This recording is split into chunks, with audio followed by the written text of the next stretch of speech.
Et si les Blazers avaient drafté Kevin Durant? Bon lundi à toutes et à tous. Nous sommes quel jour? Nous sommes bien lundi et c'est bien le best day of the week. Et non le best way of the week. J'ai vu des gens la semaine dernière qui ont commencé à lancer un petit hashtag. Voilà coquin, quoi. Coquin va. Hashtag saucisse de Meurthaud. Oh. Saucisse de Meurthaud. Tout à fait. Bien sûr. Hein, deux saucisses de Meurthaud, évidemment. Vous le sûr. savez, c'est le lundi, c'est le best day of the week. Comme le dit souvent Alex, on vous fait la bise. Car comme vous le savez, chaque semaine doit démarrer avec une vidéo sur votre chaîne préférée. Et la chaîne préférée de votre joueur préféré, bien évidemment. Cette saison, sur la saison 2021. Allez, on va dire la saison 2021. Parce que bon, il y a quelques jours. Nous allons être avec vous tous les lundis avec des enquêtes. Les enquêtes Trash Talk. C'est quoi? Eh bien c'est simple, certains l'ont déjà vu. Si vous regardez cette vidéo en 2024, nous avions repris un concept que nous avions lancé il y a quelques mois, il y a 1 an et demi, où on se penche sur les grandes questions qui ont marqué l'histoire de la NBA. On est dans le passé, dans le futur, et on revient en arrière pour voir ce qui aurait pu changer. Exactement. Et c'est pas les sujets qui manquent, hein. Ah non! Non mais tu vois, genre parce que là on a quand même fait. Qu'est-ce qu'on a fait là? On a fait du David Stern. David Stern, on a fait Kobe. On a fait du Kobe. Donc là on a démarré par les ambiance. rips. Et puis quand même mine de rien, on s'est intéressé à un petit cas intéressant de la suspension de la saison l'année dernière, de la saison dernière on va dire. On a continué dans le jovial en parlant de pandémie. Et là aujourd'hui, toujours dans le jovial. Hein. Toujours dans le jovial. Hein, les Blazers, Kevin Durant. Les Sonics. Je vois qu'il y a un autre monsieur sur la photo. Ah mais c'est qui? C'est un monsieur... Qu'est-ce qu'il fait là, Bill Russell? Voilà. Non, bien évidemment, on va parler en long et en large de cette question. Et si Portland avait drafté Kevin Durant? Alors, ceux qui découvrent le concept, c'est simple. On prend ces grandes questions. On en a fait plein, comme vient de le dire Alex. Il y en a aussi sur la chaîne de Trash Talk qui date d'il y a quelques années. Ans, où on a fait l'été 2018. Tout à fait. Que se passe-t-il si James Harden reste au Thunder?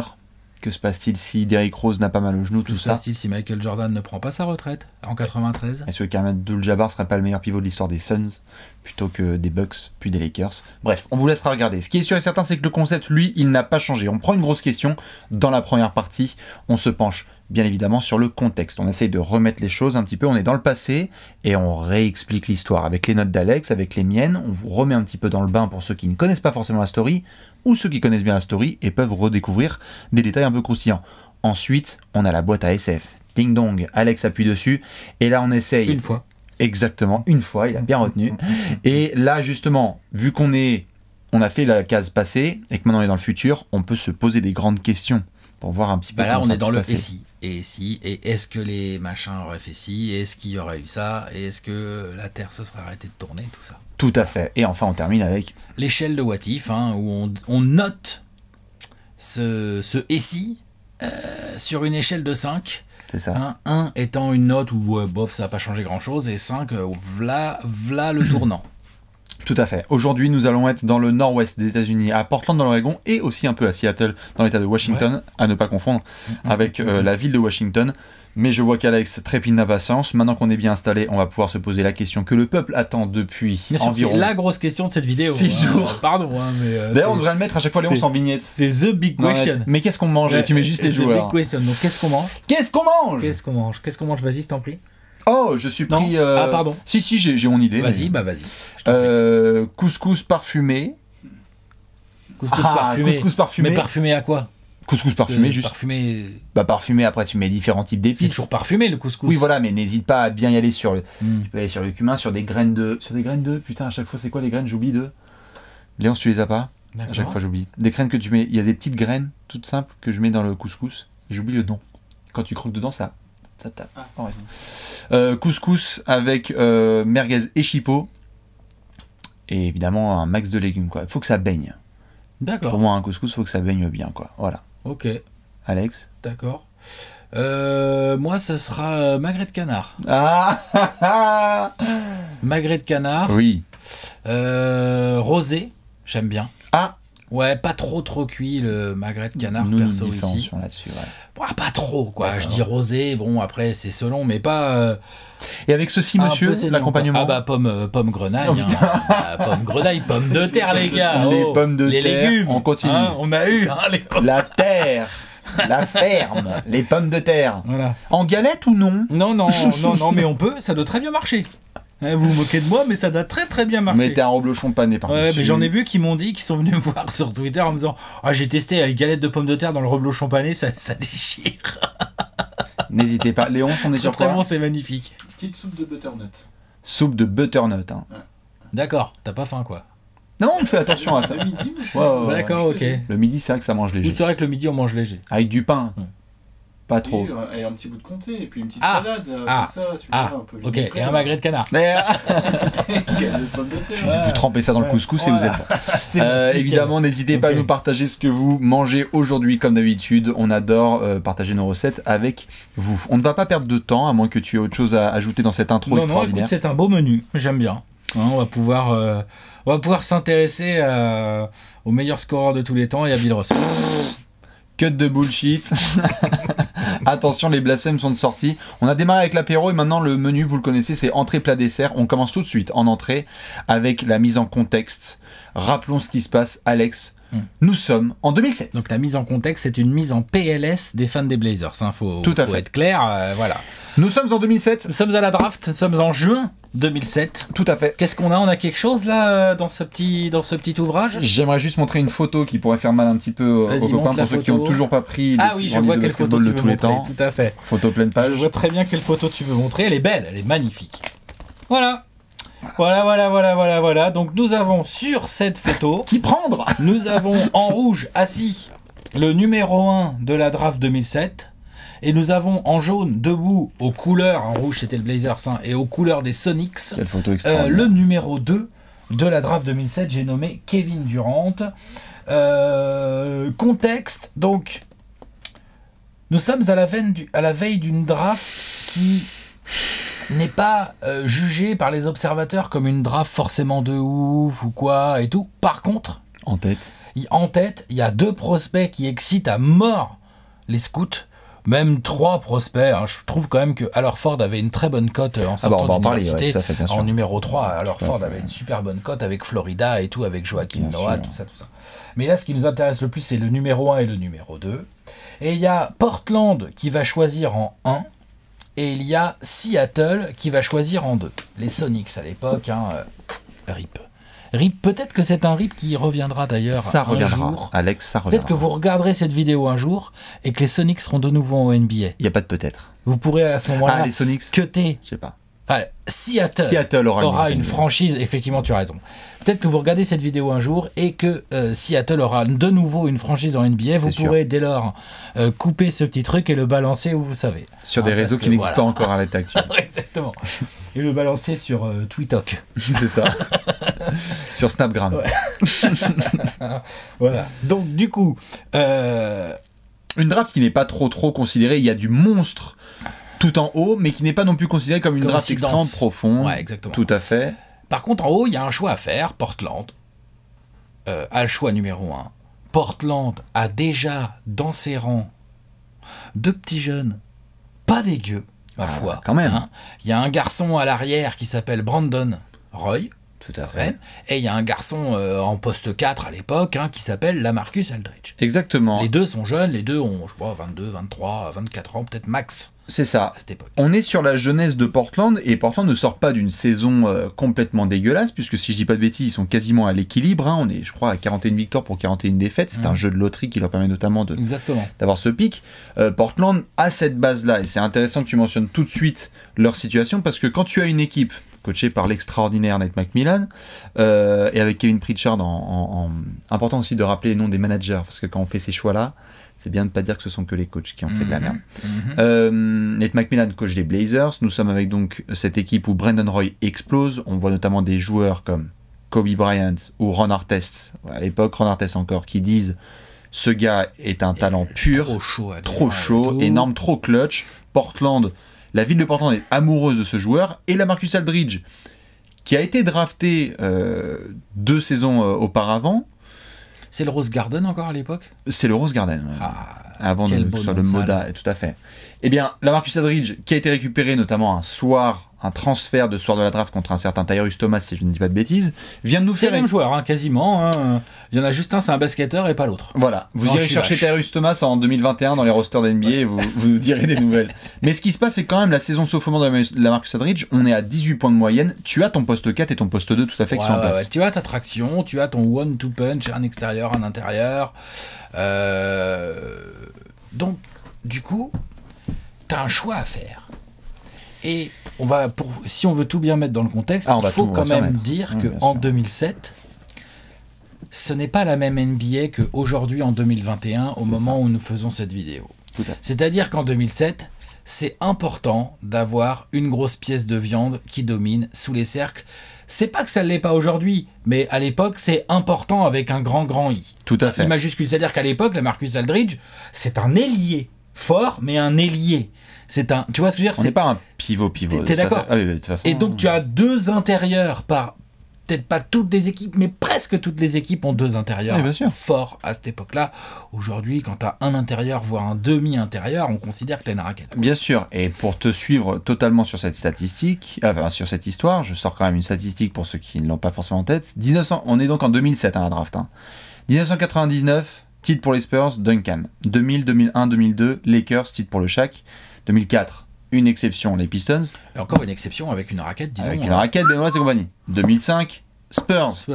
T'es passé certes par 2006 où t'as eu genre what the fuck, allez-y, essayez de prendre le titre Miami, Dwayne Wade. Il y a qui à la raquette? Il y a Shaq. Donc ça veut dire que sur les 8 saisons précédentes, tu avais un champion 7 ou quasiment 8 sur 8 où tu as un pivot qui est quand même trop important. Donc tout à fait, il faut avoir encore une grosse pièce à ton poste 5. Et là, tu as un mec qui s'appelle Greg Oden.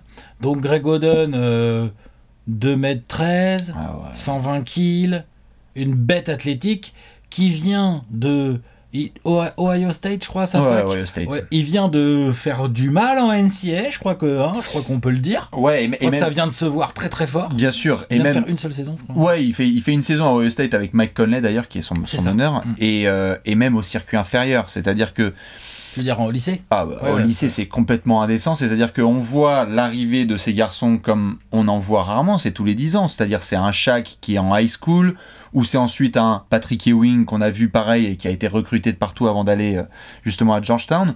On voit Greg Oden qui est tellement en train de marcher, mais de rouler sur le circuit qu'on connaît, c'est-à-dire ABCD Camp, Jordan Brand Classic, McDonald's All-American Game, tous ces rendez-vous pour les jeunes qui ne sont pas encore NCAA, il est tellement dominant qu'on ne peut pas passer... Et quand on dit rouler, c'est-à-dire qu'on voit une espèce de bête furieuse qui prend tous les rebonds, qui a des mains, qui bouge plutôt bien, qui contre de ouf, donc c'est vraiment contre-rebond, il est très impressionnant, et il a des mains, il a un peu de toucher, alors c'est pas encore, disons qu'il y a un côté joyau à polir en attaque, par contre athlétiquement, en termes de présence, rebond contre, c'est monstrueux. Monstrueux déjà. J'essaye de tenter une comparaison, on va prendre quelques secondes, là une petite minute, pour essayer de... Tentons une comparaison avec la NBA moderne. J'ai l'impression que si on prenait une sorte de mix Joel Embiid, Bam Adebayo, il y avait des éléments comme ça. Offensivement, c'est pas Joel quand même. Tout à fait. Athlétiquement, on est entre... je veux dire, il y a la verticalité Joel, ouais. C'est un mec, il y a la verticalité de Bam Adebayo, c'est-à-dire qu'en gros, c'est un pogo stick, et en plus, il a un côté il est grand, il est monstre physique à 19 ans, où je dis, tu vas devoir faire avec lui pendant 10-15 ans.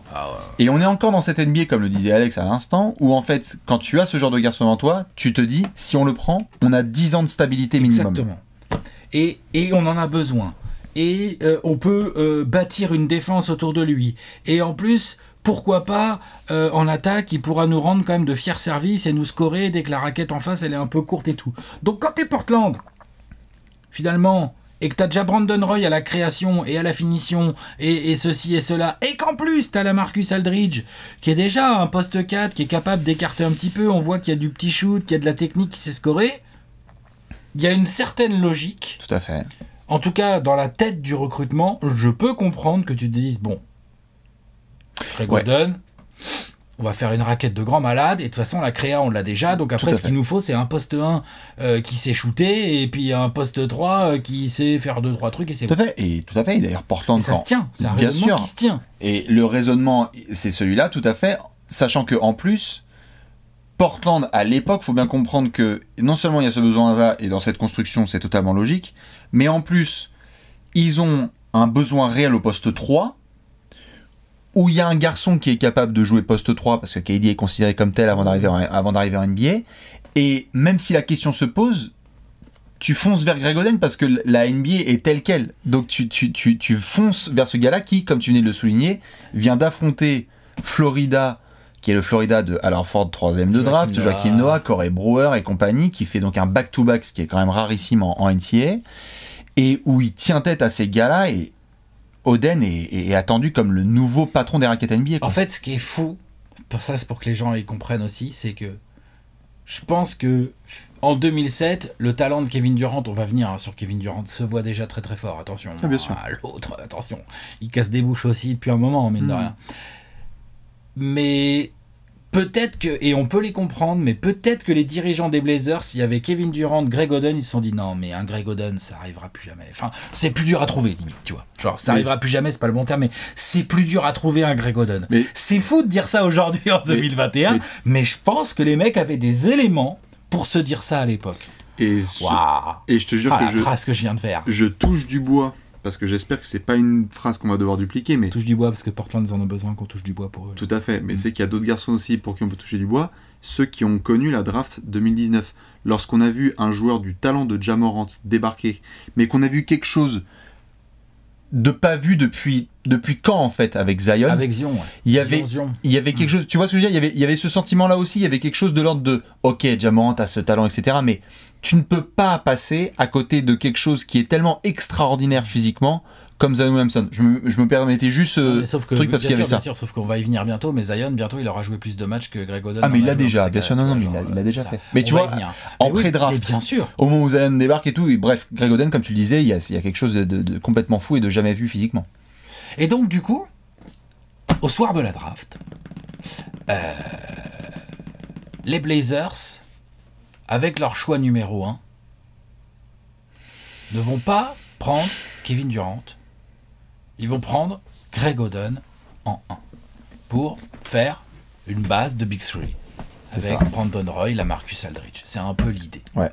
Et voir comment tu occupes l'espace autour. Tout à fait. C'est un choix dont on parle aujourd'hui. Aujourd'hui, on en fait un what if, je veux dire, de ce délire. Et on en fait un what if, parce que là, on vient de parler que de Greg Oden. Mais on en fait un what if parce que voilà ce qu'ils ont laissé. Là, Léon, il nous a fait une petite couve. Bien sûr. On a Kevin Durant avec le maillot des Blazers, c'est le numéro 35. Ah, ça fait chialer les chaumières. Bien sûr. Là, je pense qu'à Portland, dans l'Oregon, je pense qu'il y a de la petite larme. Là. Tout à fait. Il y a de la grosse larme même. Pour vous redonner les images complètes, puisque tu parlais du soir de la draft, Greg Oden arrive et donc il va enfoncer tout à fait la casquette des Blazers. Il faut savoir que lorsque Greg Oden se ramène à la draft, en bagnole, il y a un documentaire qui est fait, si je dis pas de bêtises, par NBA TV, où il s'assure que dans la bagnole qu'il amène notamment à la draft, il est dans la voiture avec Bill Russell et Bill Walton. Ou je sais plus s'il y a Dikembe Mutombo aussi, mais en gros... Tu peux pas mettre tous ces gars-là dans la même voiture. Non mais je te jure... C'est pas une voiture, c'est un car. La vie de ma mère, je crois que c'est un bateau.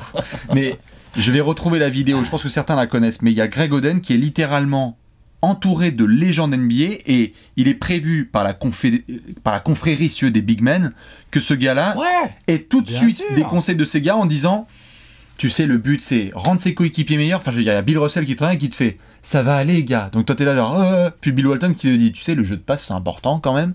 Et Dikembe Mutombo qui me fait, il faut bien défendre. Donc du coup, il y a ces images qui sont complètement dingues. Et rappelons aussi quand même quelques détails vis-à-vis de Kevin Durant, c'est que beaucoup se demandent pourquoi est-ce qu'il n'est pas pris en 2. Il y a une crainte. Pris en 1, tu veux dire. Il n'est pas pris en 1, tout à fait. Il y a une crainte du côté de Portland qui est très forte, c'est que Kevin Durant, lorsqu'il y a les pré-draft workouts, il est certes hyper impressionnant avec Portland. C'est clair, est-ce qu'il a tenu ? Mais sort notamment dans des workouts que Kevin Durant ne peut pas faire 80 kilos au développé couché. c'est une des légendes qui va suivre KD sur son arrivée en NBA. Il est squelettique quand il arrive en NBA.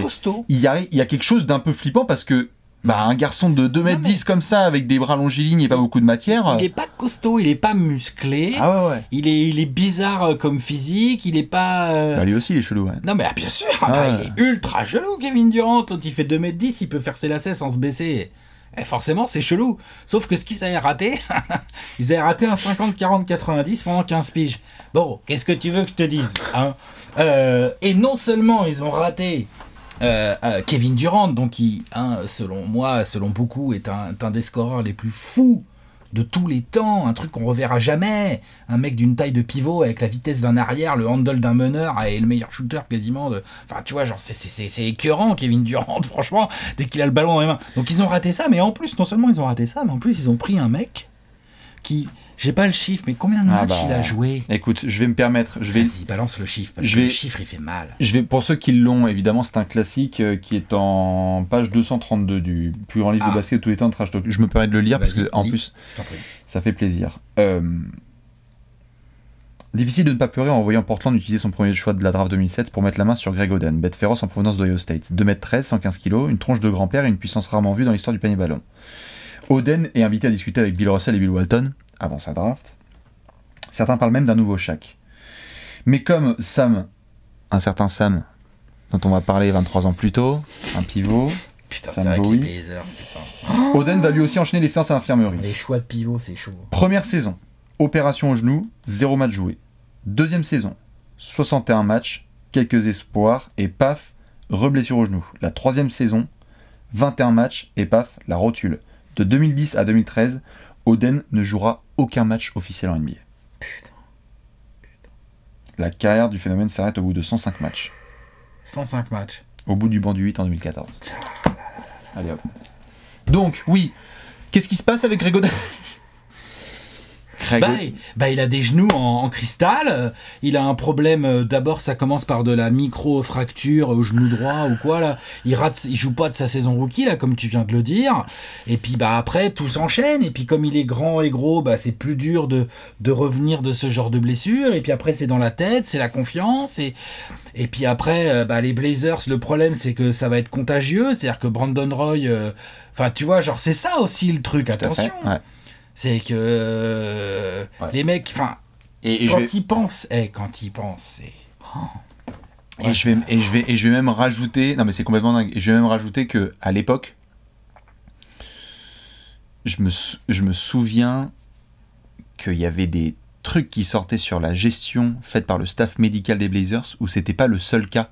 C'est-à-dire qu'il y avait déjà des cas avec Roy, avec Oden, avec Rudy Fernandez, où en fait la gestion des blessures par le staff médical de Portland était désastreux. Ouais, j'ai entendu parler de ça aussi. Désastreux. Après, j'ai vu des choses contradictoires là-dessus. J'ai vu des choses, en tout cas sur le cas de Brandon Roy, j'ai vu des choses où des gars expliquaient, ok, peut-être, mais en attendant, le truc dégénératif qu'il avait, Brandon Roy, aucun staff médical peut-être que ça aurait pu être mieux géré et qu'il aurait pu peut-être jouer un peu plus ou quoi, mais tu peux pas lutter vraiment contre ça, quoi. Non, bien sûr. Donc, non, mais après, encore une fois...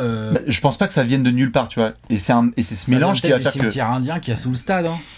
Il y a peut-être de ça aussi. À un moment donné, Sam Bowie devant Michael Jordan, Greg Oden devant Kevin Durant, Brandon Roy qui a plus de genoux. Oui, parce que pour ceux qui l'ont pas forcément, pour les nouveaux qui débarquent, quand on parle de Sam, c'est évidemment Sam Bowie, 23 ans plus tôt, qui est choisi derrière Hakeem Olajuwon, mais devant Michael Jordan, ça veut dire quelque chose, puisqu'il y a déjà Clyde Drexler dans le backcourt, donc on va pas mettre deux joueurs dans le même backcourt. Et là, il y a un peu de... On a déjà Brandon Roy, donc on va pas prendre l'ailier désarticulé. C'est horrible. Mais on a déjà Brandon Roy, donc on va pas prendre Kevin Durant. Non mais attends, on a déjà Brandon Roy qui va tout casser, qui est l'avenir de la ligue. Regarde, il y a Kobe qui vient de le dire, et Aaron Artest qui vient de le dire, et tout ça, tout le monde loue Brandon Roy. Donc on va pas mettre un ailier désarticulé, bon, même si ça a l'air d'être quand même un bon petit scoreur, quoi. C'est peut-être notre spot-up shooter. Vache, c'est chaud. Oui, parce que pendant ce temps-là, KD, lui, il fait sa saison rookie à Seattle. Hein. Il fait sa saison rookie à Seattle. Kevin Durant, sa saison rookie, elle est bonne, mais elle est pas non plus monstrueuse. Elle est bonne. Par contre, non, mais je veux dire statistiquement parlant, ce que je veux dire, c'est que dès la saison sophomore, par contre, à mon avis, C'est où les playoffs? Bonjour. C'est où les playoffs à l'Ouest? Dès la saison sophomore, Kevin Durant, t'es là, tu fais oh là là là là. Ouais, c'est 27-5-5. Attention, c'est un bosseur ou c'est moi en fait? Parce que apparemment, genre. Puis je crois qu'il est meilleur scoreur de la ligue des 3, non, peut-être pas la deuxième, mais la troisième. Non, pas la deuxième, mais 3 ou 4e. C'est que la deuxième, il y a bien 25 points par match déjà. Ah, bah la deuxième, il y a 27 points, je crois, par match. C'est ça. Hein. Non, c'est un scandale. Pendant que Greg Oden est en train de manger des pop-corn avec la botte de protection autour du pied. Et qu'on commence à avoir genre des trucs sur Brandon Roy du genre. Tout à fait. Seattle se frotte les mains le soir de cette draft parce que tu récupères Kevin Durant qui fait donc sa saison rookie. Malheureusement, Seattle... Troisième saison, il est meilleur scoreur de la ligue, il y a plus de 30 points par match. Ouais. Voilà. Kevin Durant. À Seattle, tu te frottes les mains, ne sachant pas encore évidemment que tu vas pouvoir profiter. Les habitants de Seattle ne vont pouvoir profiter de Kevin Durant que de un an, que pendant un an. Hein. Tu vas avoir KD avec le maillot de Seattle. Ça existe, vous pouvez aller voir des images. Il y a des images de Kevin Durant qui joue à la Key Arena de Seattle et où tu le vois vraiment exploser en fin notamment de saison rookie. Il s'habitue un petit peu au jeu et le Thunder va le récupérer et on connaît la suite de la carrière de KD, quoi. Donc ça, on va en reparler après dans une autre section, mais c'est fou de revivre cette draft. Énorme occasion manquée c'est fou de revivre pour les cette Blazers draft. Lors de cette draft, et ça a des conséquences. Je veux dire, finalement, ça a beaucoup de conséquences sur la destinée de plusieurs joueurs, mais aussi finalement, les Blazers, là on a bien titré quoi. Et si les Blazers avaient drafté Kevin Durant? Pardon, mais enfin je sais pas comment ils sont les gens, mais moi à mon avis il y a des fans des Blazers qui vont nous mettre des trucs en majuscules là. Bande de FDP. Ouais, premièrement, deuxièmement, on serait champion. Ah bah oui, bien sûr. Bah justement, on va peut-être pouvoir en parler dans une autre section. Allez, on y va, on envoie. C'est quoi? Allez, c'est l'heure de la boîte à SF. La boîte à SF. Qu'est-ce qu'on a? SF pour science-fiction. Tout à fait. Bien évidemment. Et pas pour Small Forward. Ouais, ou San Francisco. Small Forward comme Kevin Durant. Ouais. Voilà. Allez, tiens, hop, je vais tourner la page. Est-ce que j'ai des petites questions? Ah bah tiens, dis donc. Nous avons des petites questions. Vous pouvez en poser aussi et en discuter dans cette grande enquête. Et si les Blazers avaient drafté Kevin Durant, nous avons posé le contexte. Nous savons tout ce qui s'est passé le soir de cette draft. Et maintenant, on va pouvoir se poser plein de petites questions et jouer à ping-pong. Alex, je t'en prie. Je commence par l'angle Blazers. J'ai des questions sur l'angle KD et tout. Sur l'angle Greg Oden aussi. Est-ce que au début des années 2010, ou fin des années 2000, quand Kevin Durant, là j'ai dit 3e saison, il a montré qu'il était capable d'être meilleur marqueur de la ligue. Est-ce que les Blazers auraient pu contester, c'est les Lakers à cette époque-là, l'hégémonie à l'ouest, les Lakers de Kobe et Pau Gasol et compagnie. Est-ce que les Blazers, avec une triplette, Brandon Roy, Kevin Durant, LaMarcus Aldridge, est-ce que, en fait, autour de ce trio, un meneur, un pivot, un éboueur, un meneur qui met des trois, est-ce que t'es pas capable de d'être un vrai contender? Parce qu'en fait ton rookie là que t'as chopé en 1 de la draft, en fait c'est ton meilleur joueur déjà au bout de 3 ans, et que tes 2 lieutenants c'est des super lieutenants quoi. Ouais. Donc est-ce que concrètement ces Blazers enfin je veux dire la saison je les ai notés là, t'en bouge pas, saison 2007-2008, donc la saison rookie, la fameuse où Greg Oden ne joue pas et tout, je crois ça va en playoff, ça doit être les Rockets, si ma mémoire est bonne, qui te fument au premier tour. L'année d'après, en 2009, ce sont les Suns qui te fument au premier tour. Tu vois, c'est des premiers tours, quoi, avec Brandon Roy, avec LaMarcus Aldridge. Bien sûr. Est-ce que si tu mets Kevin Durant là-dedans, est-ce que t'es pas plutôt, finale de conf et venez nous chercher les gars, quoi? Je pense qu'il y aura toujours, c'est la plus grosse question, c'est que quand tu regardes le palmarès des Blazers, il y a ce titre à la fin des années 70 où tu te dis yes, trop bien Bill Walton, mais tu as laissé passer un garçon dont on a parlé dans les lundis de Top 100 All-Time et il était particulièrement tard quand on a mentionné KD. Je pense que je suis un peu partagé parce que j'ai l'impression qu'on a envie de dire bah oui, forcément, voyons, KD avec Brandon Roy, ça aurait marché, ils en auraient fait une dinguerie. Et en même temps, je peux pas m'empêcher de penser que KD, coaché par, même malgré son talent énorme, coaché là par Nate McMillan avec déjà beaucoup de ballons pour Brandon Roy et LaMarcus Aldridge, est-ce qu'on l'aurait laissé rayonner autant, tu vois? C'est-à-dire qu'à Seattle et OKC, on lui a donné les clés en main, on lui a dit genre vas-y, éclate-toi. À Portland, j'ai peur que si ça se trouve, il aurait été un peu bon, allez, cadenassé à 25 points de moyenne. Tu crois pas que ça se serait vu de toute façon, Kevin Durant? Brandon Roy ou pas, LaMarcus Aldridge ou pas, Brésil ou pas, Kevin Durant, franchement, ça se serait vu, moi, je pense. Je pense qu'il aurait eu les clés aussi assez vite. Peut-être que ça aurait créé des problèmes à gérer et tout, peut-être, effectivement, t'as raison. Du coup, c'est pour ça que je pose la question, est-ce qu'il y avait un alliage possible pour jouer avec un poste 2, un poste 3, un poste 4, comme ça, et devenir très très fort? Voilà. C'est une vraie question que je pose. Moi, je pense que oui. Hein. Oui, c'est sûr. Moi, je pense que oui. C'est sûr que si t'es Portland et que t'as drafté Kevin Durant, tu te dis, bon, bah... Peut-être que ça aurait pris un peu plus de... Je veux dire, par là, ça aurait peut-être pris... peut-être qu'il aurait pas été rookie l'année, tu vois. Non. Et peut-être que du coup, ça aurait été alors Ford avec les Hawks, parce qu'il était à la bataille, entre guillemets. Ça aurait peut-être été un process un peu différent, mais... Un peu différent, et peut-être que ça aurait mis 3 ans. Tout à fait, peut-être que ça aurait mis 3 ans. Parce que d'ailleurs, tu parles de premier tour, mais le fameux Brandon Roy game là, contre Dallas, c'est une sortie de premier tour en 2011. On est déjà sur la fin. Ah, est-ce qu'il y aurait eu ce Game 4 là? Est-ce que ça nous aurait pas enlevé ça là? C'est possible. Ça. Non, mais ça nous aurait enlevé, tout à fait. C'est vrai qu'on aurait peut-être pu enlever ça. Un des plus grands moments de l'histoire des playoffs. Hein. Tout à fait. Un de tes plus grands classés d'ailleurs, si je dis plus de bêtises. Oui, bah là... Dans le classement qu'on a fait, on a fait un top 10. Tout à fait. On est tout en haut là. Le Game 4 de Brandon Roy contre les Mavs en 2011. Est-ce qu'il aurait eu lieu de cette manière? Certainement pas, avec Kevin Durant dans le coin. Hein. Mais est-ce que du coup, s'il y a Kevin Durant à ce moment-là, évidemment, il y a eu du recrutement qui a été fait. Est-ce que les Mavs... Enfin, tu vois, vu que le premier tour, c'est loin. Là, il y a les fans des Mavs sur la genre... Quoi? Mais on les aurait roulés dessus. Mais KD, on lui aurait mis Deshaun Stevenson sur la gueule. Sean Marion. Je pense qu'ils auraient pris une sauce, hein. Bah c'est ça le truc, c'est possible de prendre une sauce, tout hein, ça à fait. peut arriver, ça arrive à d'autres gens. C'est que tu te projettes, c'est que tu te projettes et que tu te dis forcément que Portland avec Brandon Roy et Kevin Durant, t'aurais pu faire d'autres choses. Nate McMillan aurait peut-être même une même gueule. Ils les font en 2011, les Mavs, ils font le Thunder, non? Ah oui, le Thunder. Ah bah oui, en finale de conf. Ah, on est d'accord, hein, de KD et tout ça. Harden, ils KD, les font. Hein. Bien sûr. Donc avec Brandon Roy et LaMarcus Aldridge, ça aurait peut-être été un peu moins jeune et tout. Ça aurait été une autre chanson. Maintenant, je dis pas que ça change forcément. Non, bien sûr. Mais en tout cas, pour les Blazers, je pense que ça pèse très très lourd, dans le sens où c'est pas comme si Greg Oden avait fait une putain de carrière, quoi. C'est-à-dire qu'en gros, ils ont rien drafté, quoi. En 1. Non mais, en termes de, tu vois, tu l'as dit tout à l'heure, 100 matchs joués, rien la saison rookie, tout, donc c'est compliqué, quoi. J'inverse un peu la question. Tu vas me dire ce que t'en penses, mais est-ce que c'est plus Portland? Comment dire? Je vais essayer de bien la formuler. J'ai l'impression que c'est plus Portland qui perd ou KD qui gagne.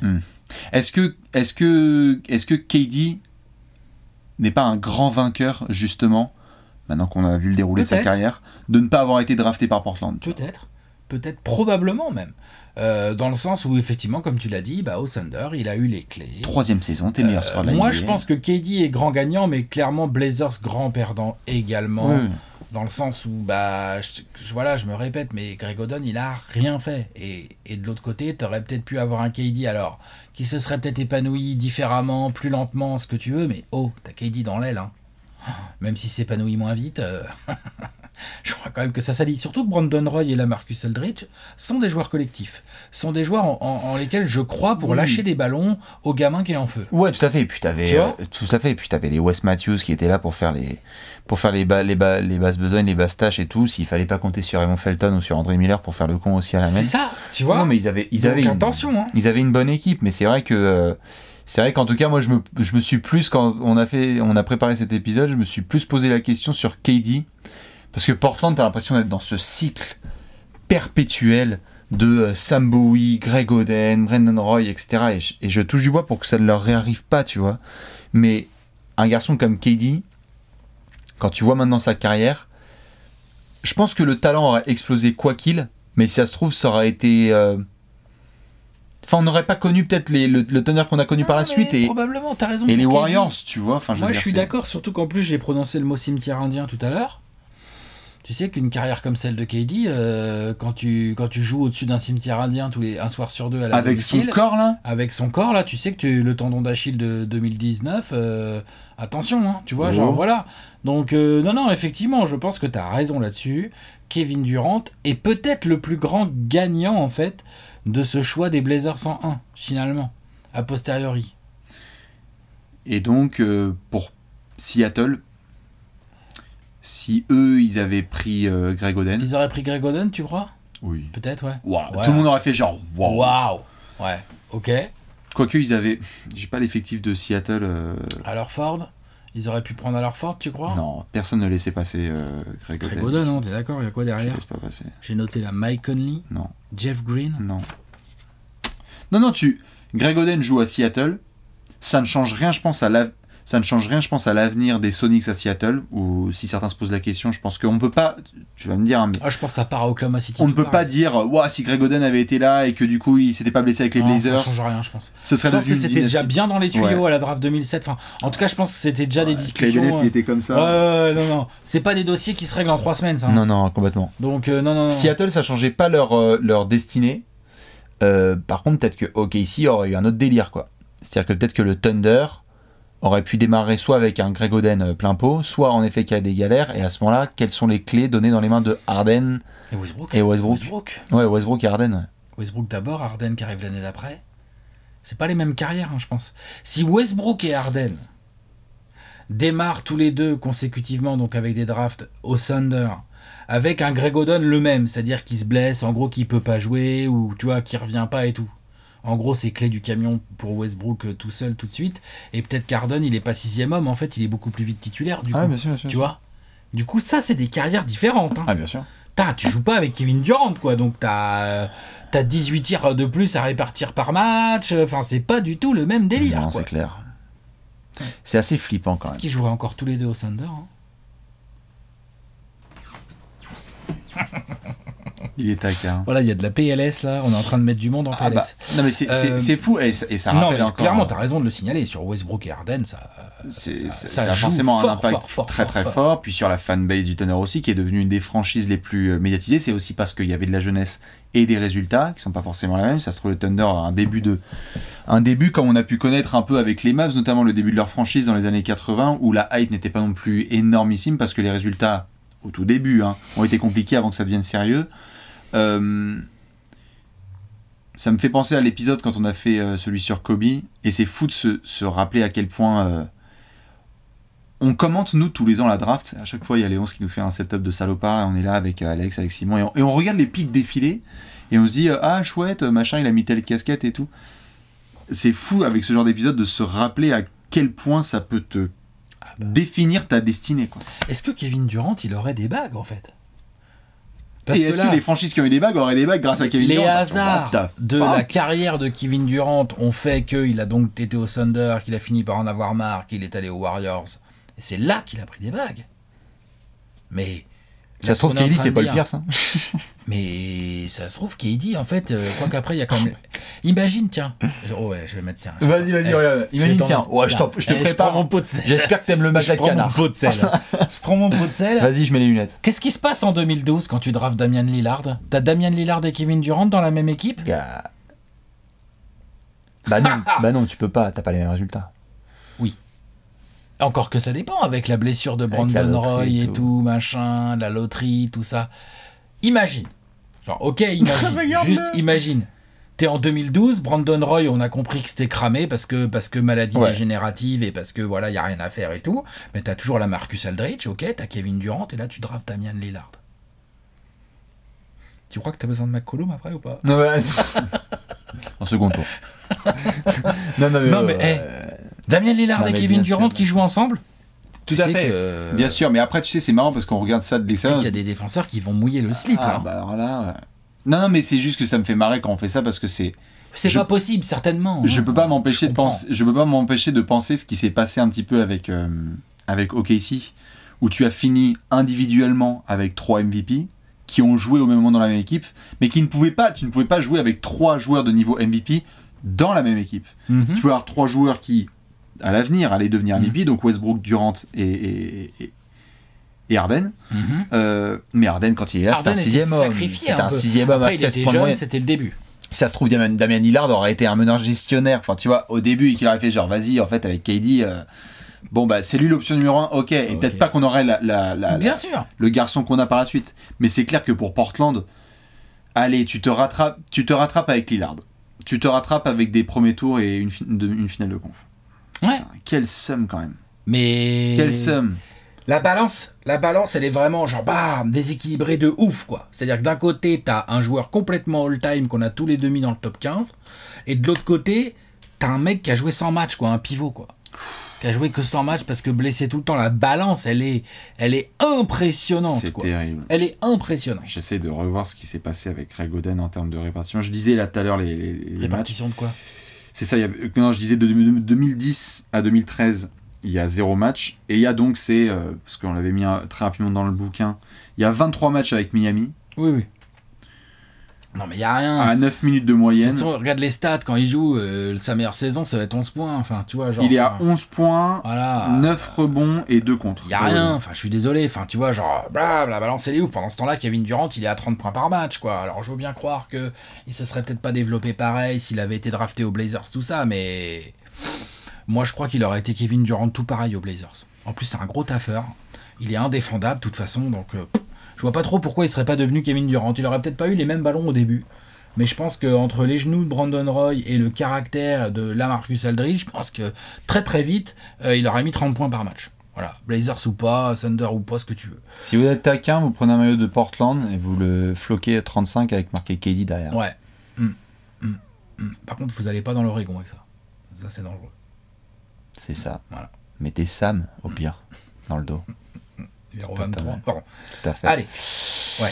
Bon. Donc voilà, si vous avez d'autres questions. Non, c'est bien, on a fait le tour. Si vous avez évidemment d'autres questions, n'hésitez pas à les poser pendant que les fans de Portland sèchent leurs larmes. On va devoir se pencher. Noter ça quand même. Ouais, tout à fait. Eh bien écoute, c'est l'heure de l'échelle du What If.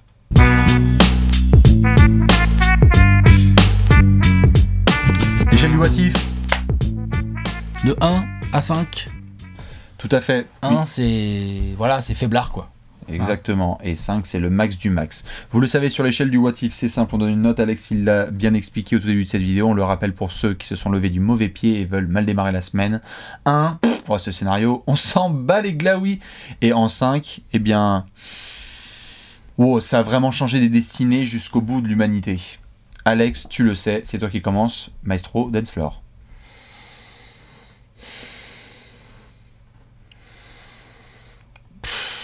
1,5. Waouh. 1,5. Bah allez, 2. Allez, 2, mon Léon. Je bouge plus. Il est obligé, le mec. Allez, 2,25. Je bouge plus. 2, c'est bien. Parce que je pense que côté Blazers, c'est un 4, mais côté KD, c'est un 1. Donc je fais une moyenne, une cote, enfin c'est pas une moyenne d'ailleurs, hein, parce que voilà, mais je fais une cote un peu mal taillée. J'avais 4 et 1, donc j'ai mis 2.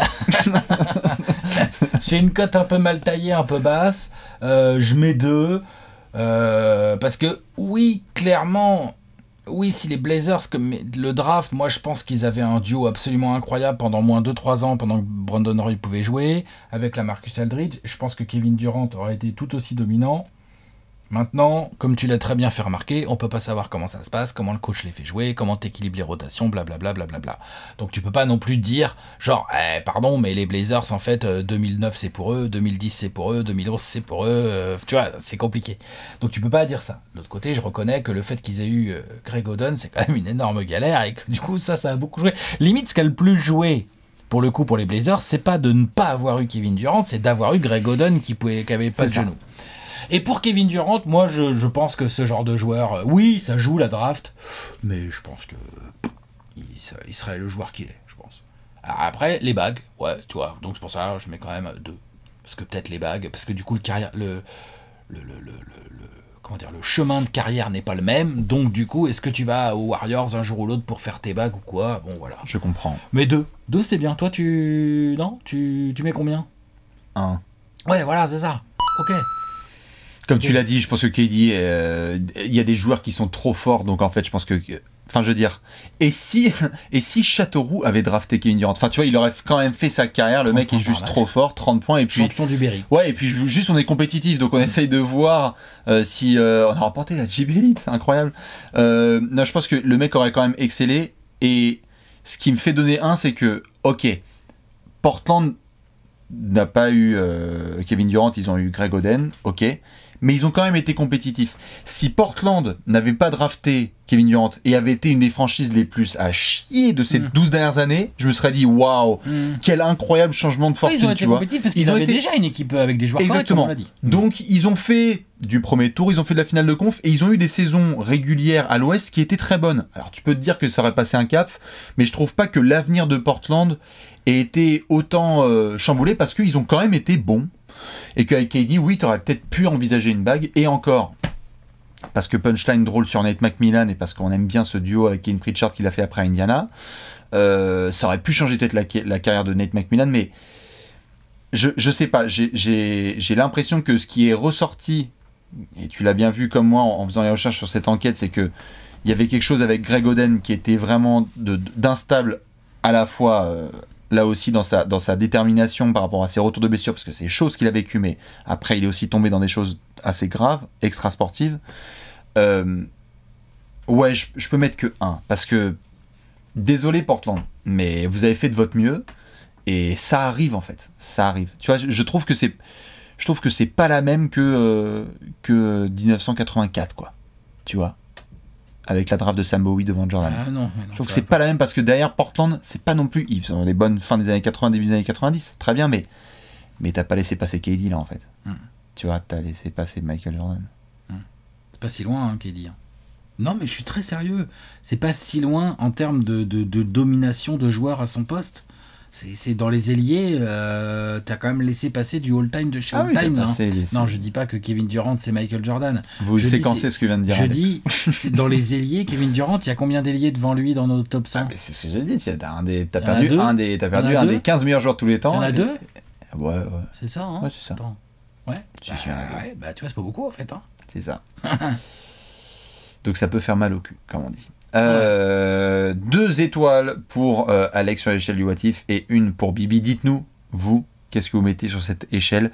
Si vous êtes fan de Portland, si vous avez réussi à tenir toute cette vidéo sans craquer, et bien évidemment, n'hésitez pas, comme d'hab, à nous balancer vos suggestions pour les prochains épisodes, les prochaines enquêtes. On en a plein déjà en stock, mais on est à la recherche aussi de vos belles petites idées, car on sait que la commune en a plein. Nous, on se retrouve lundi prochain. Un petit mot de la fin, Alex? Écoute, bonne chance aux Blazers. C'est peut-être que la grosse question à se poser côté Blazers, c'est où est-ce qu'on pourrait construire notre salle pour éviter d'être au-dessus d'un cimetière indien. Déménager, les gars. Salez-vous à Seattle. À la semaine prochaine. Allez, ciao. Ciao.